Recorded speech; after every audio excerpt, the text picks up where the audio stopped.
দোয়া ইস্তেগফার বাড়িয়ে দেয়া। আল্লাহর কাছে বেশি বেশি দোয়া করতে হবে। দোয়া বাড়িয়ে দেন। দোয়ার জন্য হুজুর ডাকতে হবে না, দোয়ার জন্য আমাকে ডেকে বাসায় খাওয়ানোরও দরকার নেই। আপনার দোয়ার জন্য আপনি যথেষ্ট। নামাজে দাঁড়ান, নামাজের সেজদায় দোয়া করেন। নফল নামাজ পড়েন, নফল নামাজের সেজদায় দোয়া করেন। নামাজের পরে হাত তুলে দোয়া করেন প্রয়োজনে। নামাজে সালাম ফেরানোর আগে দোয়া করেন। যে কোনো ভালো কাজ করেছেন তারপর দোয়া করেন। ঠিক আছে, কোরআন তেলাওয়াত করলেন, দোয়া করেন।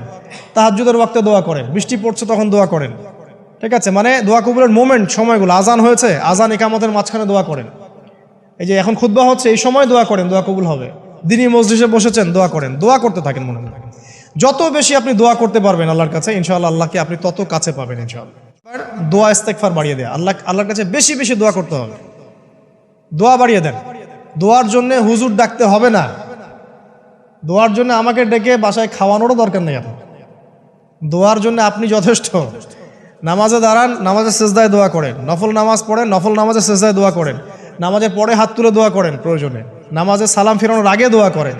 যে কোনো ভালো কাজ করেছেন তারপর দোয়া করেন। ঠিক আছে, কোরআন তেলাওয়াত করলেন, দোয়া করেন। তাহাজ্জুদের ওয়াক্তে দোয়া করেন। বৃষ্টি পড়ছে তখন দোয়া করেন। ঠিক আছে, মানে দোয়া কবুলের মোমেন্ট, সময়গুলো, আজান হয়েছে, আজান ইকামতের মাঝখানে দোয়া করেন। এই যে এখন খুতবা হচ্ছে, এই সময় দোয়া করেন, দোয়া কবুল হবে। দিনী মজলিসে বসেছেন, দোয়া করেন। দোয়া করতে থাকেন মনে মনে। যত বেশি আপনি দোয়া করতে পারবেন আল্লাহর কাছে, ইনশাআল্লাহ আল্লাহকে আপনি তত কাছে পাবেন ইনশাআল্লাহ।